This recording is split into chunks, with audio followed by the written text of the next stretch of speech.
What's up, guys? These are going to be my reviews for this past week. I'm getting back to doing it the way I did before. I don't know, I just think I just like doing this better, getting in front of the camera and talking about my books. So that's the way it's going to be, at least for the foreseeable future. And I have tons of books this week, so let's get right into it. I think there's 12 books, so we'll get right through these. Start with the Independents, then to DC, then on to Marvel.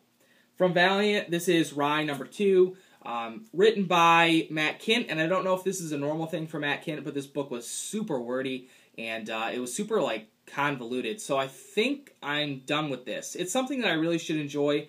I mean, a futuristic dystopian story in Japan, I mean, that sounds good in theory. Clayton Crane's artwork is fantastic, but at the $3.99 price tag, I just can't continue with it. So I'm definitely dropping off this book, which is sad because I really wanted to like it, but you know what happens.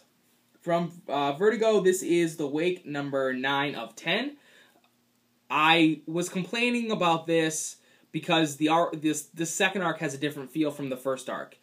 This is a pirate story. The first one was a horror story, and that still holds true. I still like the first arc significantly better. But in this issue, we get the main characters from the first arc coming together with our main character from the second arc, and that still doesn't make a whole lot of sense. We don't know how that's happening, but we have Scott Snyder has one more issue to wrap it up, and I'm fairly confident that he'll do it successfully. I mean, I'm still not all that excited about this book, but I'm definitely more so than I was on Wednesday when I picked it up. So we'll see. You know, potentially getting back to what was so awesome about it before. From Boom Studios, this is The Woods number 2. Artwork by Michael Dialis is amazing. James Tynion is doing a fantastic job writing the book. I don't know who colors the book. I don't know if Michael Dialis colors it himself, but the coloring is amazing, and I think that's part of what makes this book so cool. You can tell from the cover what the interiors look like. Really different from what you get in a normal book. If you don't know the premise, it is an entire school that's transported to we don't know where yet, some sort of alien planet in the middle of the woods.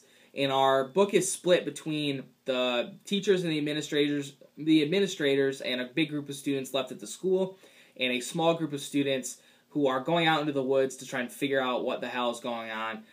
They encounter all sorts of weird things along the way. This book is absolutely fantastic. James Tynion has something really cool going here. I would definitely suggest picking this up if you can. We're on issue 2, so there's only 2 issues to get, but I've been hearing that it's a tough book to track down. So, but you know, maybe wait for a trade. But definitely a book that I think people should be checking out. Teenage Mutant Ninja Turtles number 34 from IDW. This is the Eastman B cover. This book, we don't get a whole lot of story progression in this book. It seems like it's more of an introduction.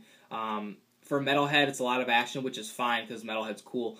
But there are some interesting things going on in the background of the book.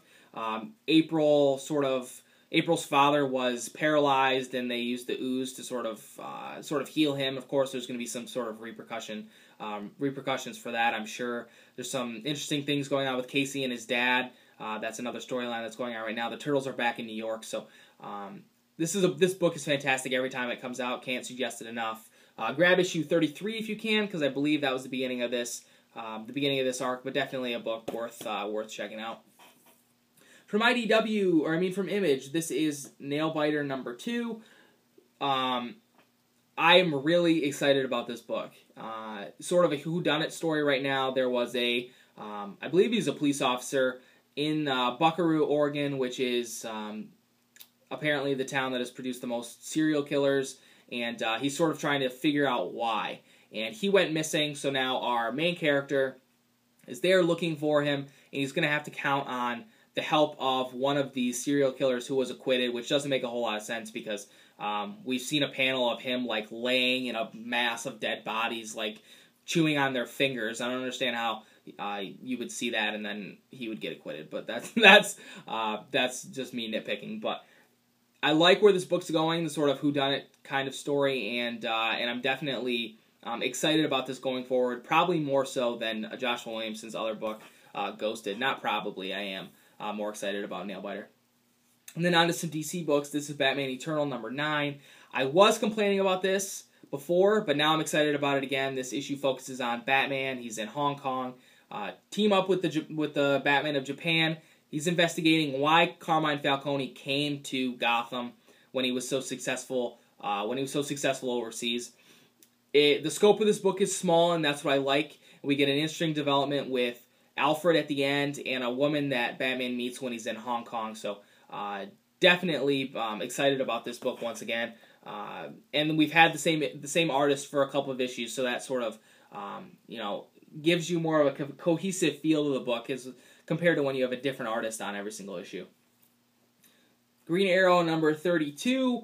We're into Ollie's back in Seattle. There's this Richard Dragon storyline going on. He has like his group of people helping him. I think it's Killer Moth and Count Vertigo, Red Dart, and there's one more. I forget who it is, but I've said all along that I'm not super excited about this Richard Dragon stuff, and that still is kind of true. We get a little bit of an interesting twist as to why he's so pissed off and why he's so pissed off at Green Arrow specifically.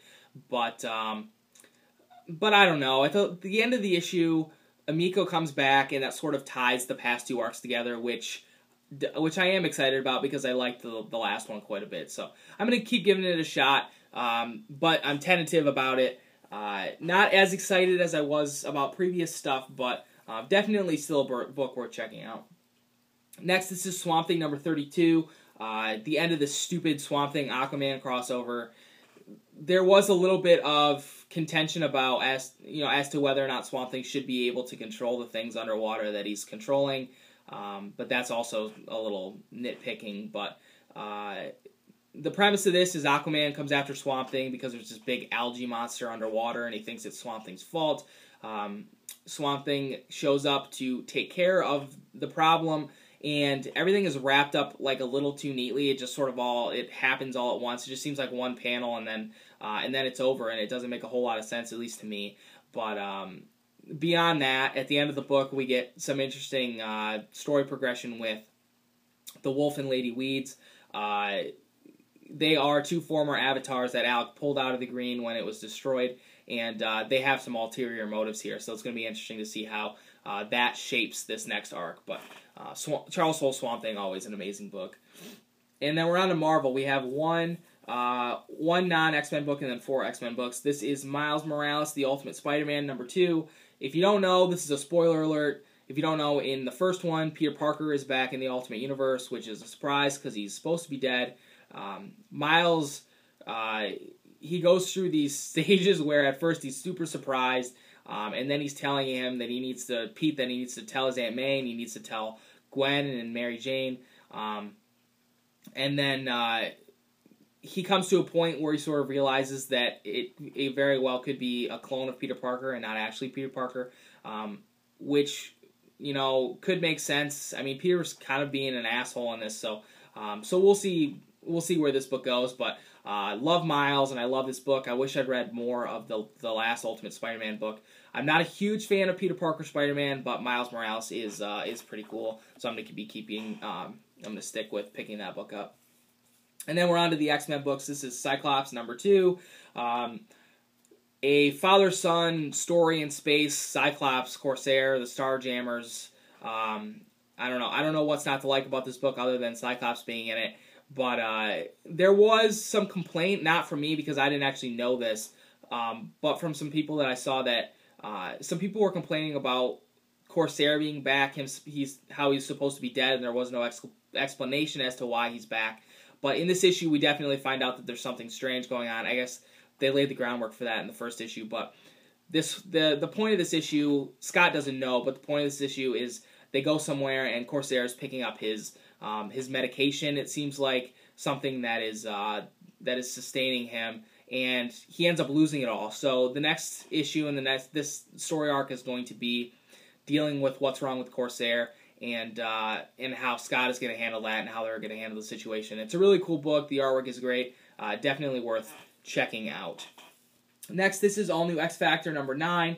I'm glad to be back on this book. In this particular issue, Gambit bangs his boss's wife.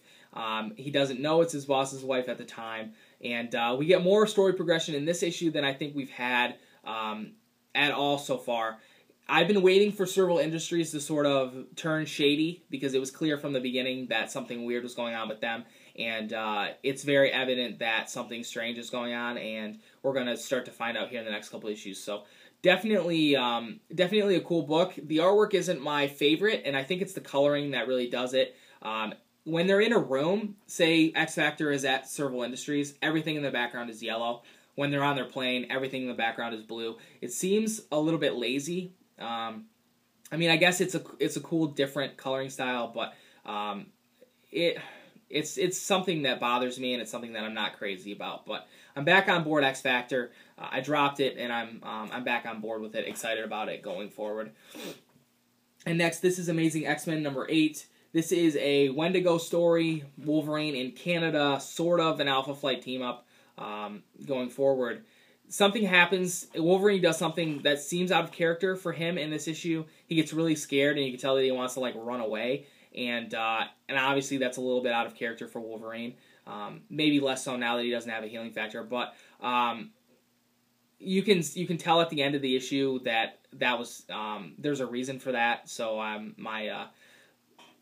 my problem with that was sort of unfounded at that point. But Ed McGuinness is still doing the artwork on this book. I don't know how long he's going to be sticking on, but it seemed a little phoned in this issue.